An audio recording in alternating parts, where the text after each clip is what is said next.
보자. 오늘 이제 책을 옆에랑 같이 봐. 뭐 자세한 내용은 없어. 그리고 그 노트북은 조심해야 돼.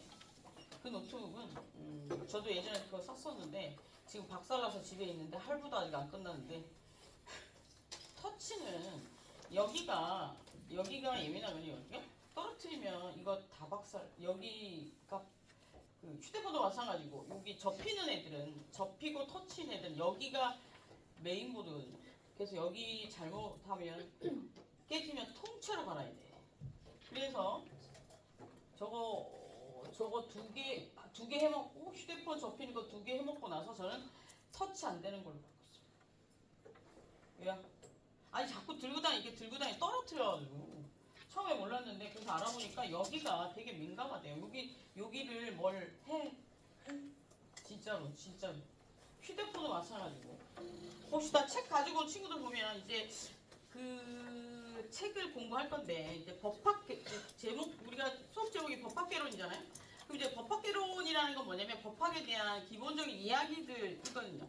그래서 법학에 대한 기본적인 이야기들이라고 해서 그 교재마다 조금씩 다르겠지만 철학적인 면들을 적어놓은 책들도 있을 수 있고 그 뭐 예를 들어서 포인트를 어디에 맞추냐에 따라서 내용은 달라질 수 있는데 제가 봤을 때는 여기가 뭐 법학과도 아니고 법학계론 법철학 수업도 있고 이렇기 때문에 저는 그냥 여러분들이 일상생활 속에서 사용할 수 있는 법에 대해서 포커스 맞춰서 이 책으로 선택했어요.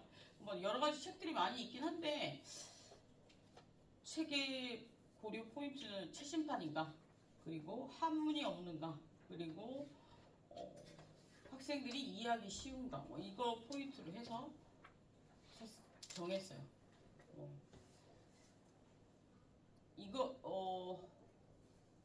이 처음 썼을 때는 저도 이 책 샀거든요. 한 학기 쓰니까 출판사에서 요번 학기는 그냥 공짜로 하나 주더라고. 그래서 요번 학기는 증정. 저는 제 책 제가 다 샀거든요. 출판사에서 원래 책을 안 봤는데 이미 와서 뭐 어쩔 수 없이 그죠? 저는 제 돈으로 다 합니다. 남의 돈 가지고 뭐 하는 거 싫어해서 봅시다.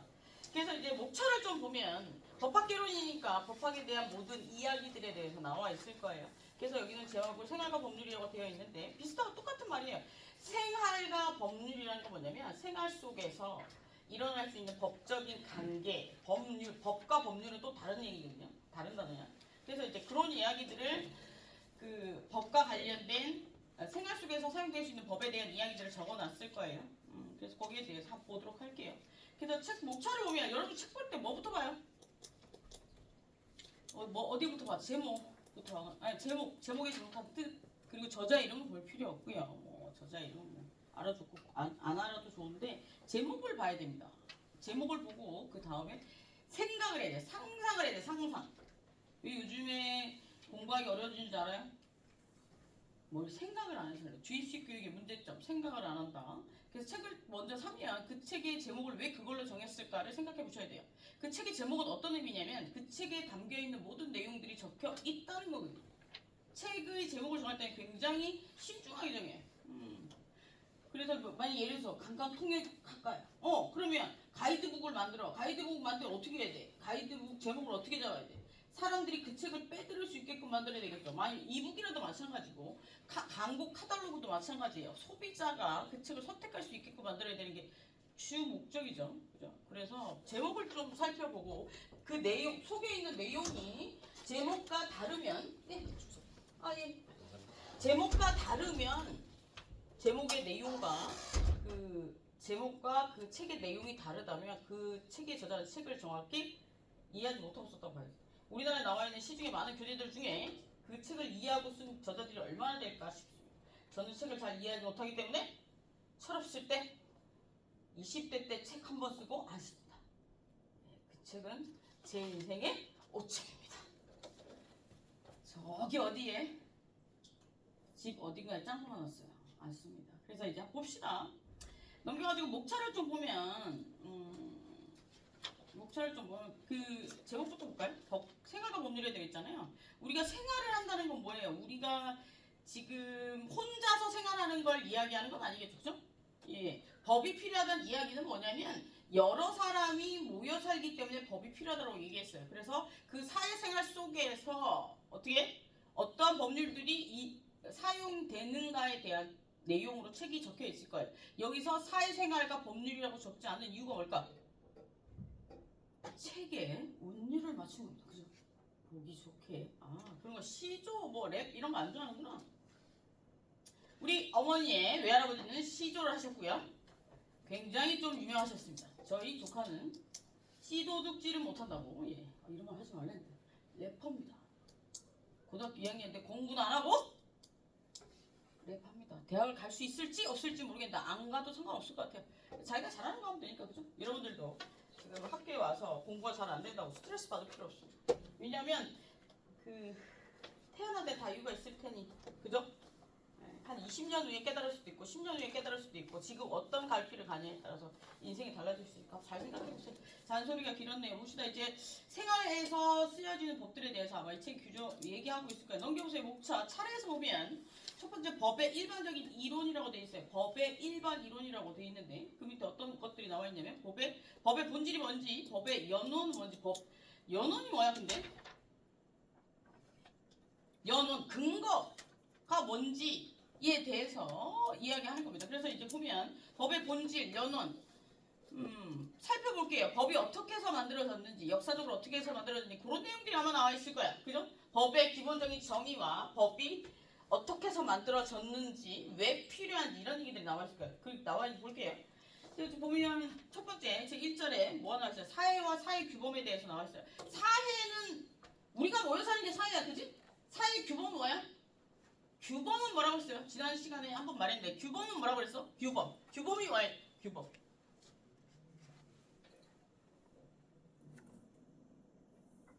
대답할 때까지 물어본다. 어차피 수강 정정 끝났죠? 못 나가니까 대답하세요.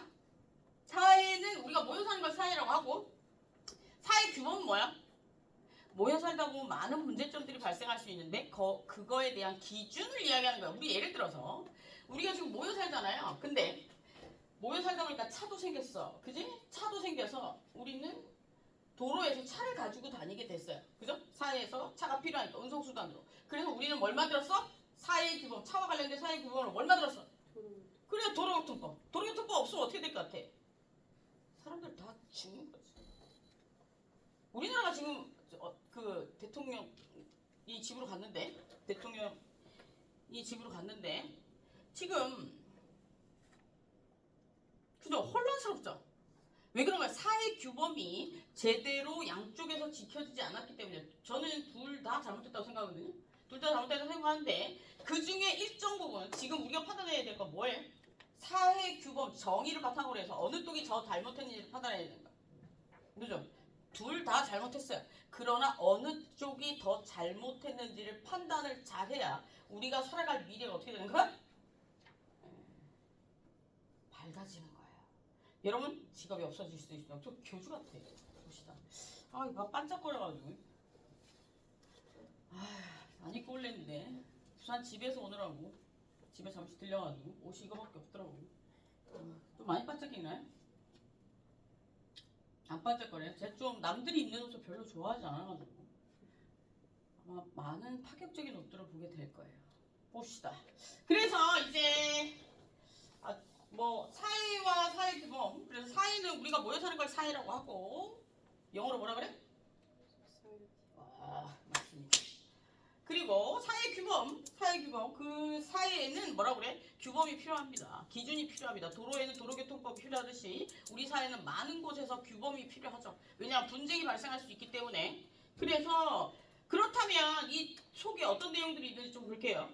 그래서 어떤 사회가 이루어지고 나서 사회 규범을 만들었는데 만들어 놓기만 하면 돼요? 교육이 필요하다는 거죠. 교육이 왜 필요한 거야? 사람들이 모르면 아무 의미가 없어. 그죠? 우리도 지금 현 시점에서 뭐 하나 물어볼게. 헌법재판소에서 지금 판결을 만약에 그 탄핵 판결이 났어요. 일단 볼게요. 탄핵 판결이 났어. 그러면 이후에 대통령이 잘못하지 않았음이 입증된다면 이 판을 엎을 수 있을까? 못 엎습니다. 이건 법에 뭐라고 돼 있냐면 엎을 수 있는 방법이 없어요. 그러면 어떻게 되는 거예요? 힘들어지는 거죠. 본인만 명예회복은 할 수 있겠죠. 그렇다고 해서 뭐 그 상대편을 대상으로 해서 민사소송을 제기한다? 그 탄핵과 관련된 민사소송을 제기한다기보다는 네가 그 나를 탄핵시킴으로 인해서 명예를 실추시켰다는 이유로 명예훼손과 관련해서 민사소송을 제기할 수 있을 것 같아. 그걸 좀 생각해봤거든요. 지금 반반이잖아. 좀 생각해볼 이슈인데 한 이슈인데 반반이야. 지금 어떻게 될지 몰라. 한 명이 왜 안 뽑히겠어? 한 명 잘못 뽑혀가지고 어떤 쪽 깃발이 잘못되면 진짜 쥐두새도모르게 맞아 죽을 수가 있는 거야. 그죠? 어느 쪽이든 지금 힘들어. 그래서 만약에 판이 탄핵으로 결론이 나면 만약에 나중에 그게 아니다라고 밝혀져도 그걸 뭐 어떻게 다시 판을 우리가 이제 소송을 했을 때 소송이 잘못되면 어떻게 해요? 그 소송에 대해 잘못됐음을 입증하게 되면 판을 뒤집을 수가 있잖아요. 그런 제도들이 있는데 탄핵은 없습니다. 얘는 소송이 아니거든요. 무슨 얘기인지 알겠죠? 이것도 아마 헌법 배우면서 배우게 될 거예요. 왜 대통령이 헌법재판소로 가게 됐는지. 그래서 이번 주에는 저도 한번 가볼까 생각 중입니다. 다들 가더라고. 근데 잘 모르겠어요. 저는 굳이 가지 않아도 되는데 저는 이미 살만큼 살진 않았지만 이미 많은 것들을 겪었고 이제 살 날보다 살아갈 날이 적게 남았고 또 뭐라고 해야 되나 사회를 누군가 만나서 부딪힐 만한 일들이 없잖아요. 근데 이제 여러분들은 굉장히 많을 거예요. 그죠? 그래서 여러분들은 정말로 잘 생각하시고 아무데나 막 따라다니면 안 됩니다. 그죠?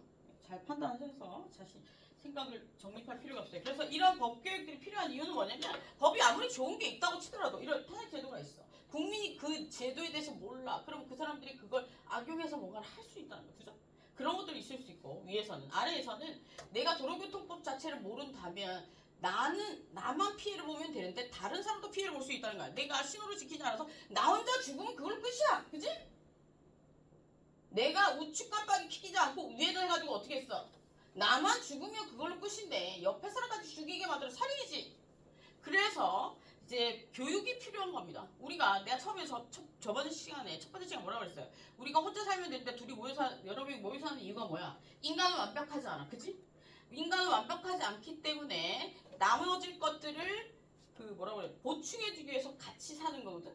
그런데 그걸로 인해서 문제가 발생하면 기준이라는 게 필요한데 그 기준에 대해서 사람들이 모른다면 분쟁은 절대로 사회는 안정화되지 않을 거란 말이에요. 그래서 교육이 필요한 겁니다. 예를 들어 그런 이유로도 교육이 필요하고 두 번째 이유는 뭐냐면 나라마다 규범은 다를 수 있어요. 정의는 똑같을 수 있어. 전 세계적으로 정의는 똑같을 수 있지만 그 정의를 바탕으로 해서 만들어진 규범은 달라질 수 있어요. 왜? 역사가 다르기 때문에. 예를 들어서 사람을 때리면 안 돼. 사람 걸 훔치면 안 돼. 이런 것들은 기본적인 정의야. 그지? 도덕이야. 그러나 어떤 사회는 그걸 이제 역사를 쌓다 보면 이게 어느 정도 선까지 가능하고 어느 정도 선까지 안 되고 예를 들어 간통을 하면 예를 들어 봅시다. 간통하면 돼 안 돼? 간통의 의미는 뭐야? 내가 법적으로 한 사람만을 선택해서 살기로 했대. 근데 어떻게 된 거야? 다른 사람하고 성적 행위를 했다는 거 아니야. 근데 우리가 그 가족법에 보면 어떤 게 있냐면 이혼 사유 중에 하나가 다른 사람이랑 그런 부정한 행위를 했을 경우에 그것도 이혼 사유 중에 하나거든요. 그래서 간통죄가 우리나라에 있었던 건데 이게 역사적으로 쭉 거치다 보니까 이게 굳이 남녀 간의 일을 가족 간의 일을 국가가 개입할 문제가 아니다라고 생각을 해서 우리는 빠진 겁니다. 우리나라는 유교 사상이 있었기 때문에 뭐야? 가족의 일에 국가가 개입한 것 뿐이거든? 근데 지금 이제 세상이 변했잖아요. 그러다 보니까 이제 가족의 일에 국가가 굳이 나설 필요가 없다라고 해서 간통이 사라진 거예요. 간통 없어졌습니다. 간통 그러면 내 배우자가 간통하면 어떻게 돼? 억울하게 가만히 있어? 맞습니다. 되게 똑똑하다. 맞습니다. 민사소송 한 번 바람 피면 통상적으로 얼마를 받을 수 있을까요? 재3분할 뭐 이런 거 말고 재3분할은요 한쪽이 바람 폈다고 해서 재3분할 받은 쪽이 막 이게 바람 핀 쪽이 재3분할을 못 받는 게 아니고 그 재3분할은 따로고 이거는 위자료거든요. 위자료 간통에 대한 정신적인 피해 보상 이런 것들이 한 3천 많이 받으면 3천 무슨 알겠죠? 3천만 원 있으면 바람 피면 되냐? 그건 아니죠. 이게 도덕이라는 거야. 근데 다른 내가 어떤 사람이랑 약속했어. 난 너랑만 살아갈 거야. 이렇게까지 약속을 했는데 그걸 어기면 예전에는 어떻게 된 거야? 나라가 개입해서 잡아갔대. 근데 지금은 안 그렇대잖아. 그러니까 정의와 법은 다른 거야.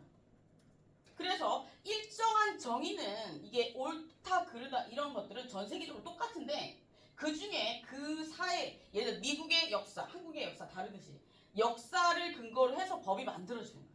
아, 이 사회에서 이게 이런 것들을 법으로 만들어서 국가가 개입해야 되겠구나 이런 것들이 법으로 만들어지는 거예요. 이해됐어요? 오케이 봅시다. 그래서 이런 교육들이 필요하다는 거죠. 인간은 온전하지 못하고 그걸 알지 못하면 사회가 혼란스러워질 수밖에 없으니까 법이 만들어져 있어도 의미가 없어지니까 교육이 필요한 겁니다. 그렇죠? 의미가 가르쳐야죠.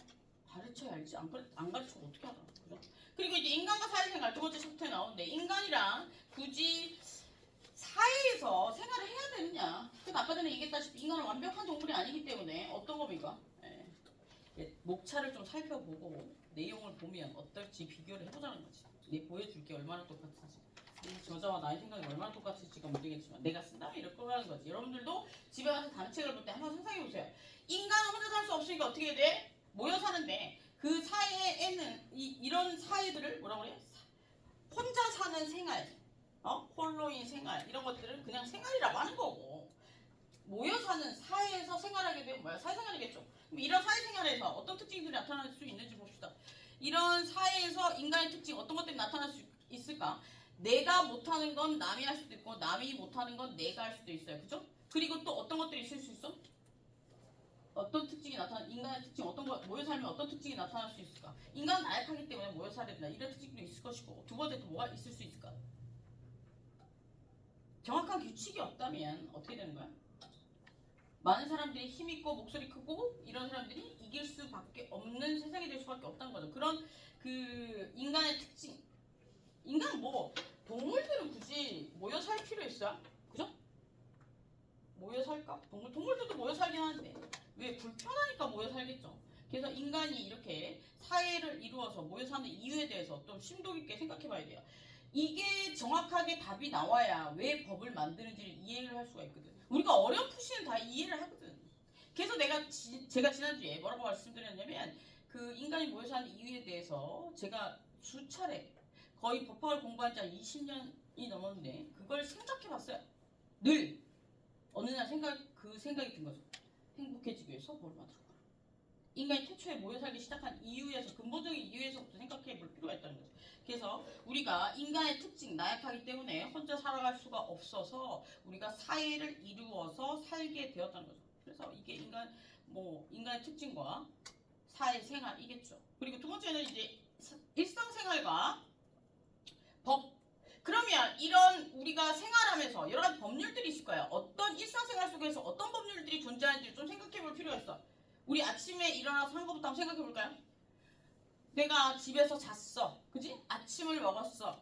버스를 타고 학교에 왔어. 학교에서 점심을 먹었을 수도 있어. 그죠? 그리고 학교에 와서 지금 수업을 듣고 있어. 그럼 여기서 여러 가지 법률들이 접해질 수가 있는 거지. 내가 살고 있는 집 어떻게 마련된 거야? 엄마 아빠 결혼했어. 가족. 엄마 아빠가 나를 낳아서 어떻게? 가족과 관련된 그 자녀를 낳아서 이제 호적이 없어졌죠.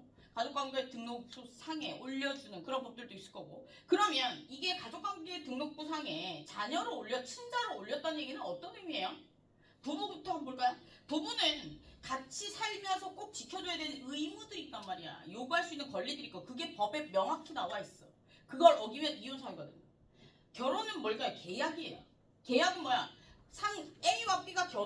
A와 B가 계약을 맺었어. 그럼 A는 B에게 권리 의무를 가지고 B는 A에게 권리 의무를 가지는 거. 혼인도 마찬가지야. 내가 어떤 남자랑 결혼했어. 그러면 나는 그 남자에게 요구할 수 있는 게 있고 해줘야 되는 게 있어. 그죠?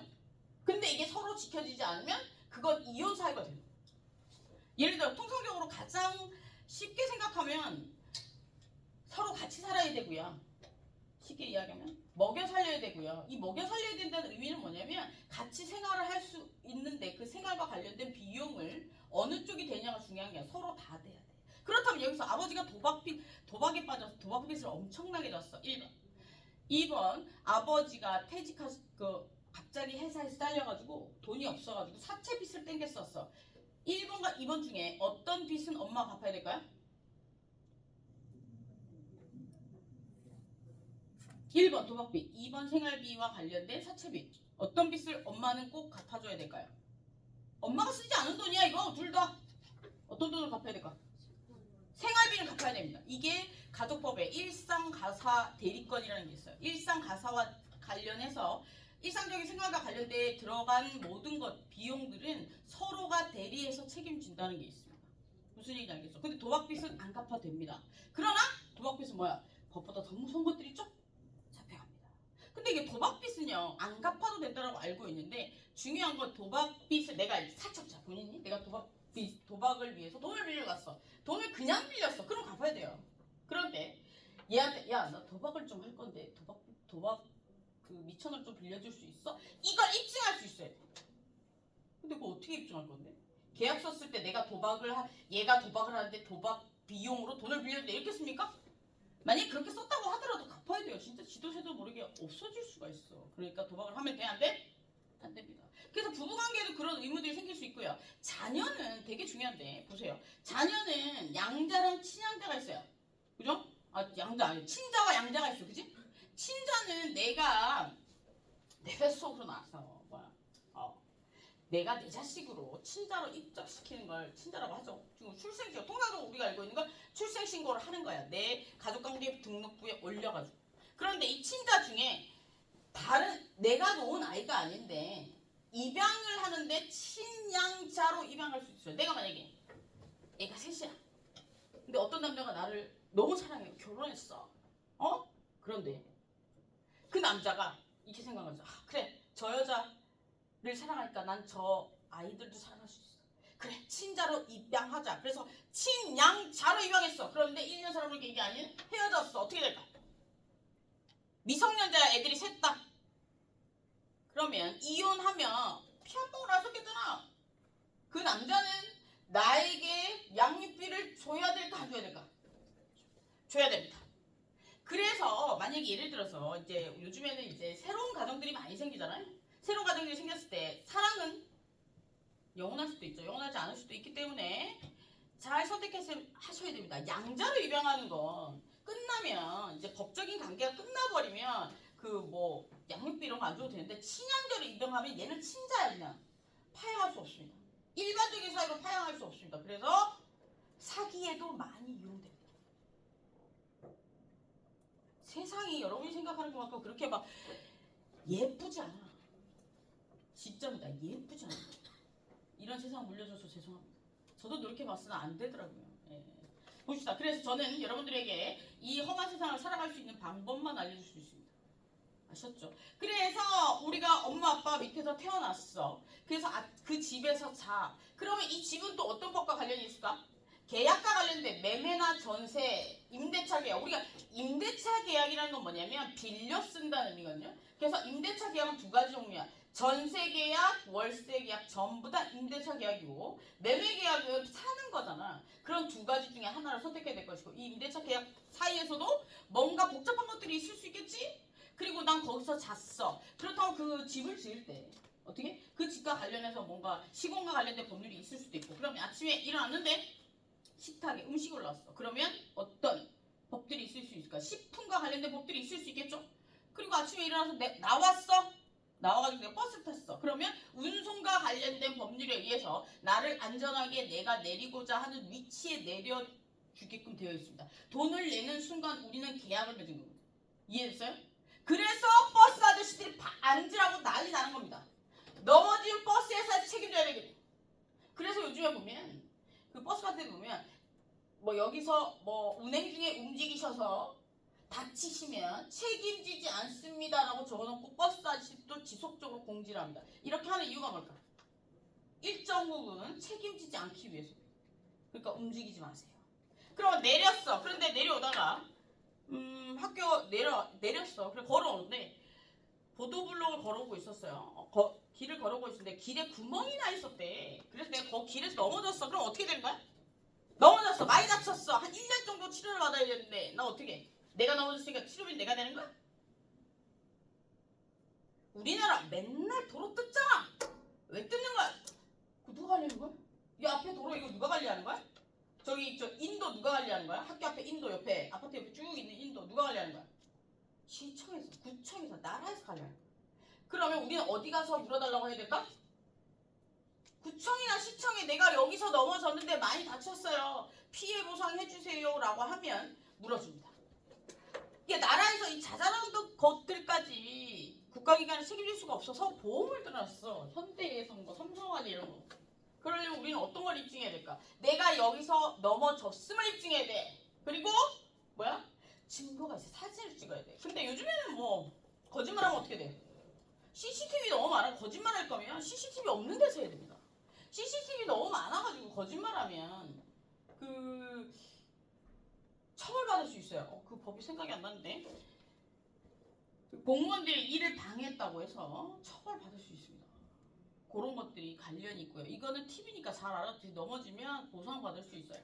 예, 저는 한 번도 안 해봤는데 제가 이렇게 얘기해주고 나서 여러 학생들이 보상을 받았다 하더라고요. 예, 진짜입니다.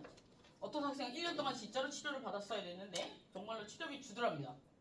저는 얘기만 해주고 한 번도 안 해봐서 주는지 몰랐습니다. 해준답니다. 그리고 학교에 왔어요. 그러면 우리 학교에 와서 이제 수업을 듣는다는 건 우리가 수업도 계약이죠. 돈을 냈잖아. 학비를 냈고 교수님에게 수업을 듣겠다고 계약서를 쓴 거랑 마찬가지야. 그러면 양질의 수업을 들을 권리가 있는 거야. 그지? 교수님 수업이 졸려. 어떻게 해야 돼? 졸린다고 얘기해야지. 꺼줄까? 조는 애들이 있네. 그 수업이 졸린다고 얘기해 주셔야 돼요. 그리고 이해가 안 되면 이해 안 된다고 얘기해야 되고 좋은 수업을 해달라고 얘기해야 됩니다.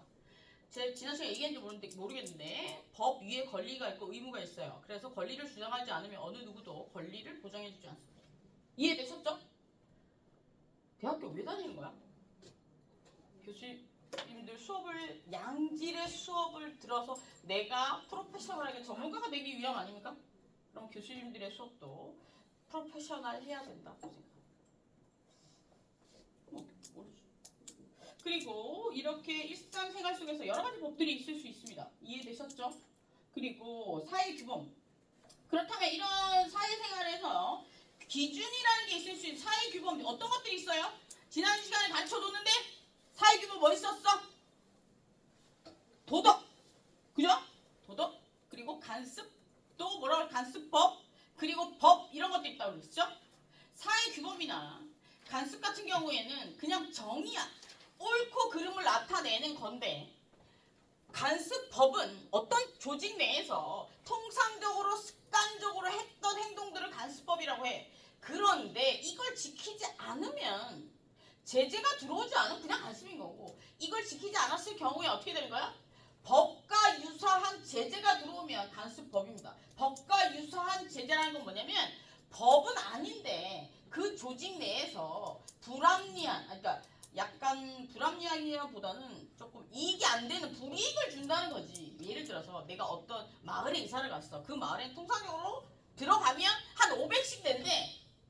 마을 발전 기금으로 이게 간습이었대. 그런데 난 들어가서 못 내겠다고 안 냈어. 그럼 어떻게 돼?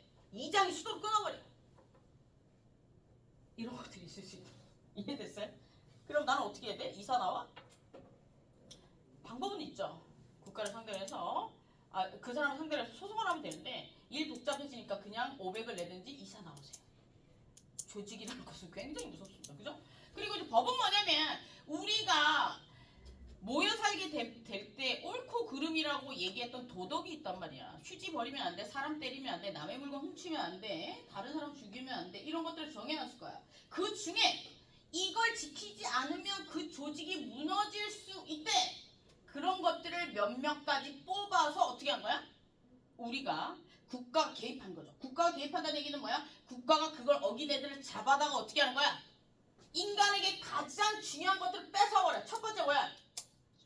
자유. 또 뭐 있어요? 자유 또 뭐 있어? 자유만 있으면 돼? 평등? 자유 평등. 그것도 비슷한 말이니까 또 뭐 있어야 돼? 인간에게 중요한 게 뭐야?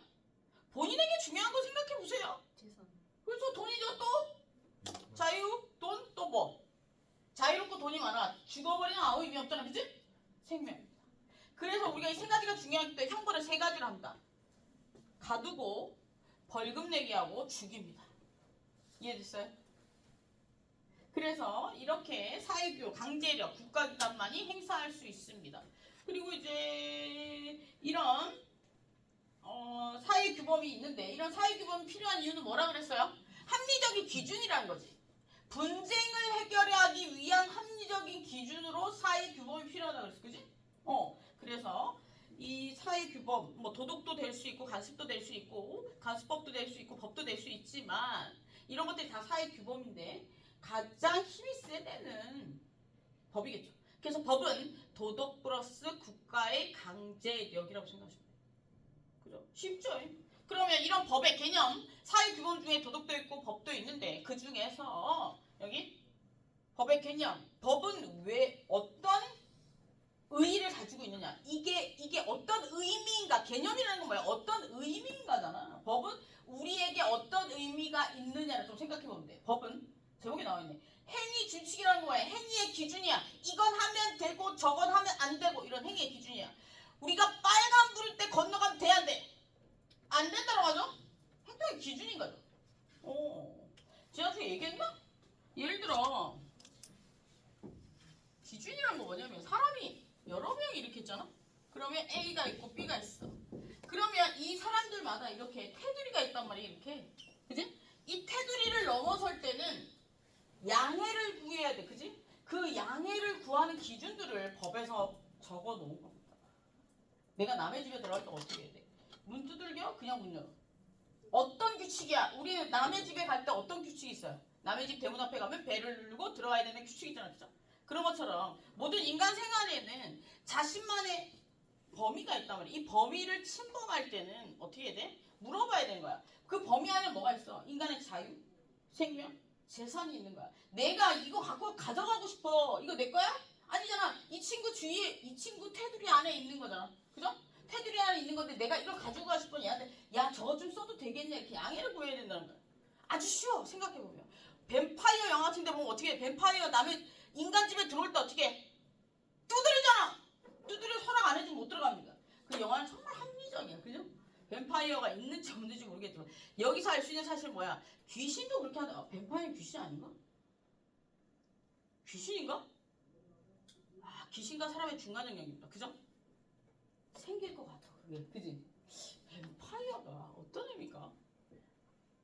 좀비, 뱀파이어 이런 애들은 죽지도 살지도 않는 애들이죠. 그지? 이런 것들은 왜 자꾸 생겨나는 걸까? 생각해본 적 있어요? 제가 생각해봤거든요.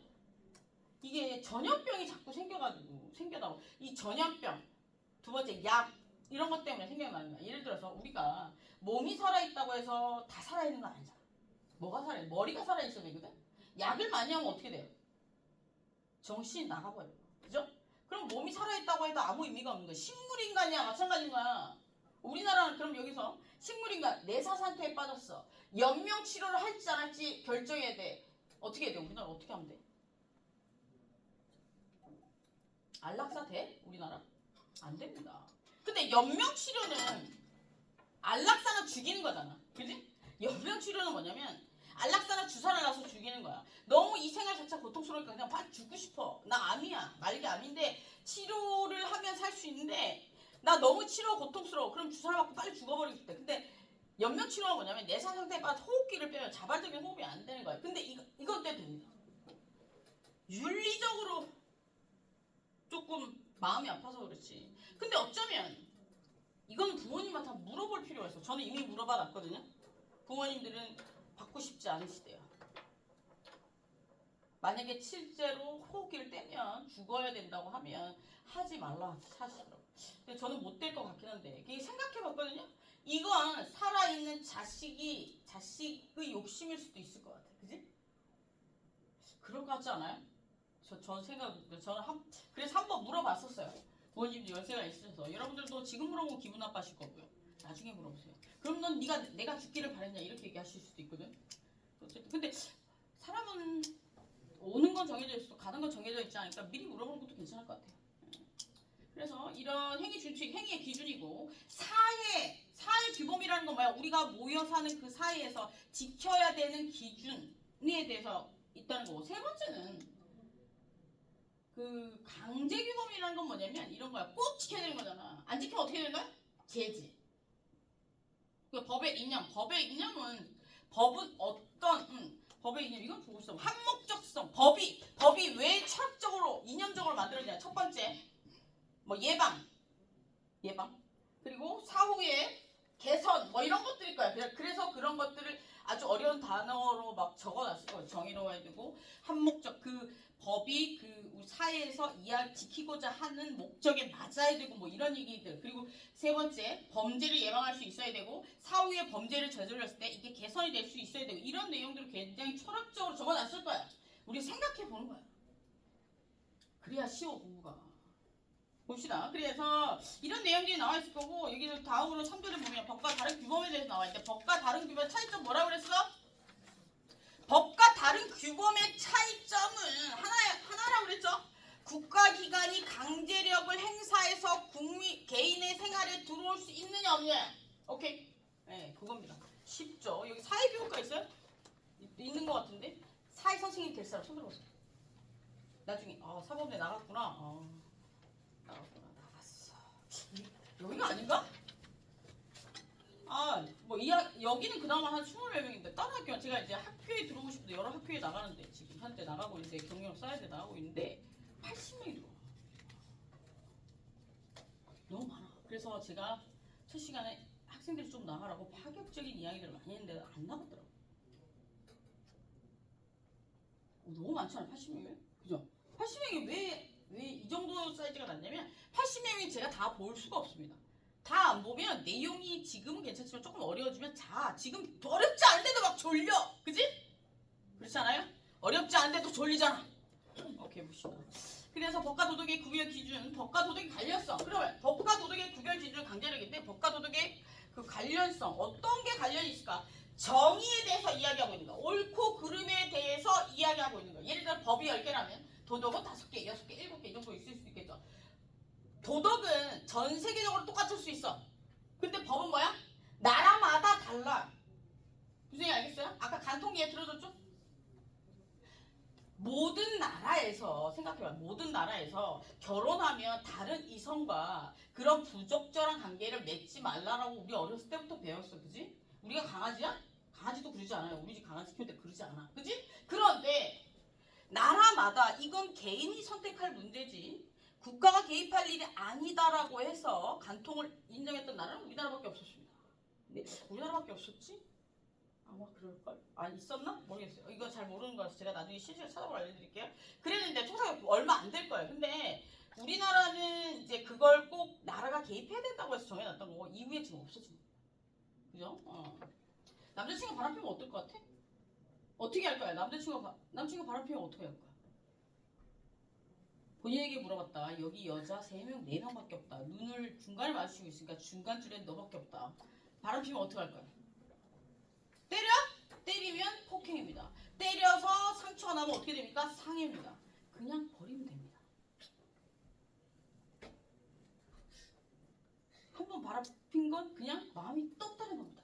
이혼 사건 중에 가장 이혼하시는 분들 중에 가장 격렬히 싸우는 사람들은 바람 많이 펴서 오신 분들이 격렬히 싸웁니다. 죽입니다. 막 눈으로 막 죽이려고 하고 실제로 죽일 수도 있을 것 같더라고요. 참지 마세요. 쟤 아니면 죽을 것 같죠. 제가 지금까지 살아봤는데 쟤 아니면 죽을 것 같던 애들도 잊혀지더라고요. 그리고 저 아니면 죽겠다는 애들 아무도 안 죽었습니다. 그런 거거든. 그러니까 여자친구나 남자친구가 나 외에 다른 이성을 만나서 마음이 아프다 그러면 어떻게 하면 됩니까? 공부를 하세요. 자격증을 하나씩 딱.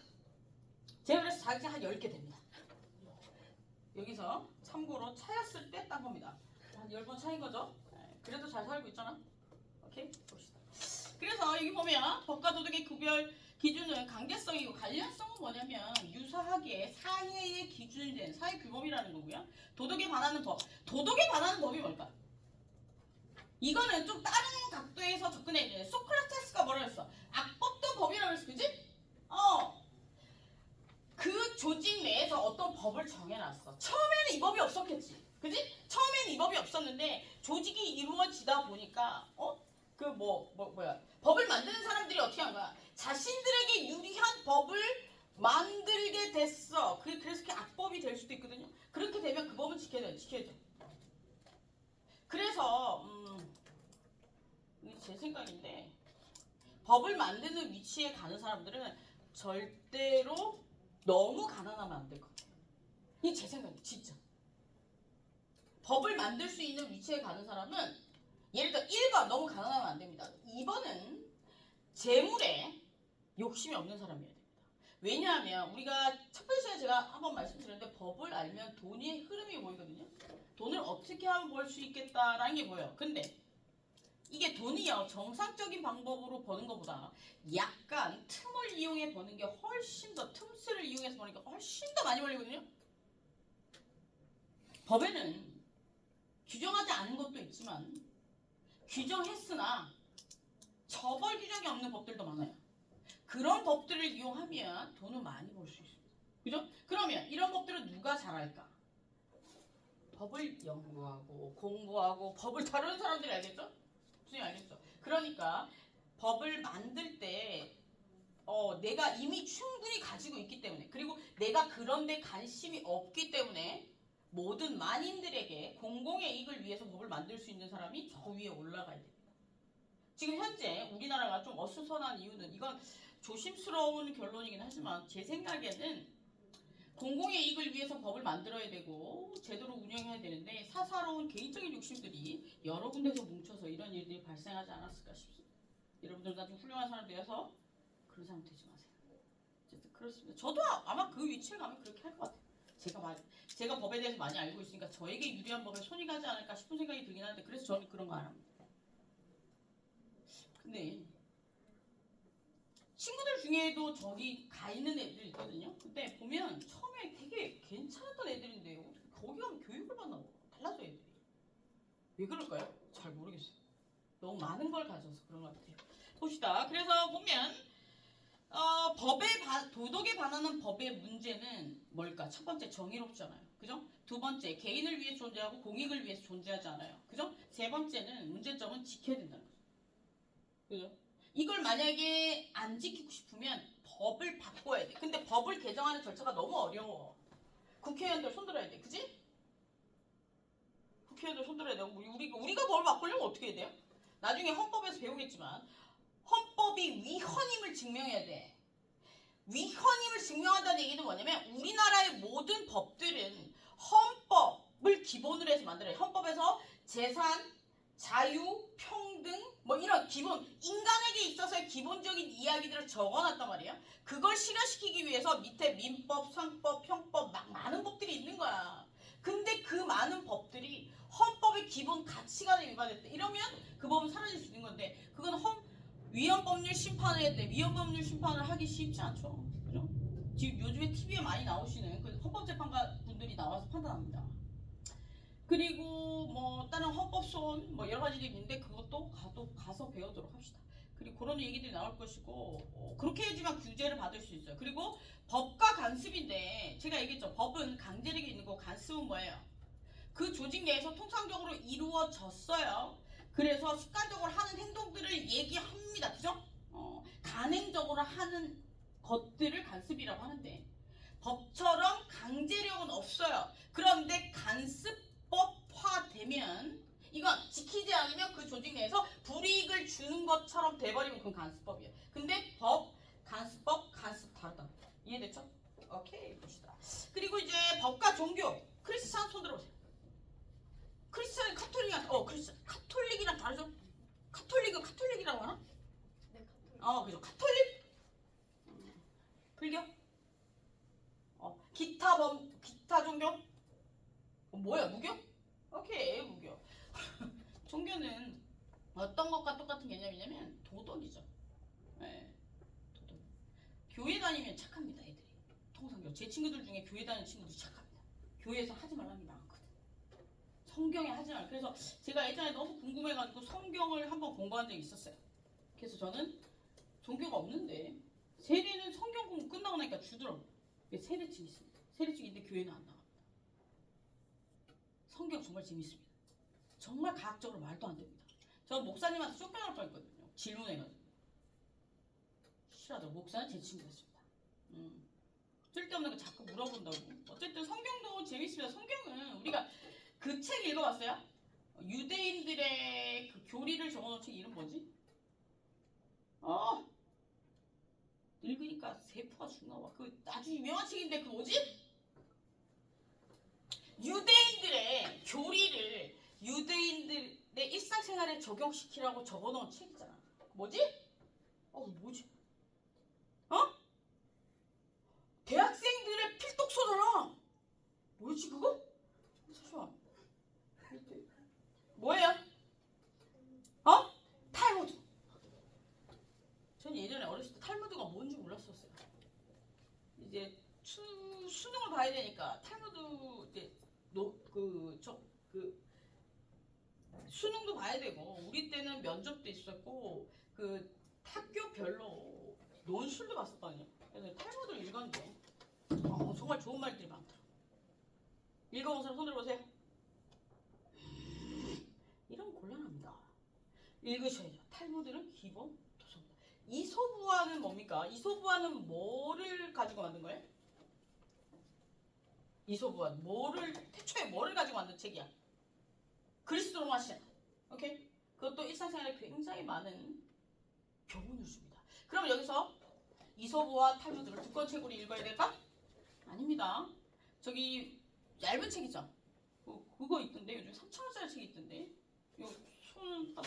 그걸로 읽어도 됩니다. 거기에 다 그 정도만 봐도 됩니다. 저는 두꺼운 걸로 봤는데 두꺼운 걸로 보면 졸리고요. 그리고 그것도 읽기 싫어 그럼 어떻게 하면 돼? 요즘에 유튜브에 책 읽어주는 남자, 책 읽어주는 여자 여기 들어가면 읽어줍니다. 들으면 합니다. 그런 것도 한번 읽어보세요. 그래서 종교는 그 법과 다르게 어떤 의미가 있어요. 강제는 없어요. 양심이죠. 그리고 법과 종교의 관련성, 정의에 대해서 이야기하고 있습니다. 그죠? 네. 그리고 이제 쉬었다가 성문법, 불문법 할게요. 갔다 오세요. 네. 갔다 오세요. 쉬었다 오세요. 우리 오늘은 3시간 하고 가는 거야. 도저히 알겠죠? 갔다 오세요. 왜 졸아? 재미없어?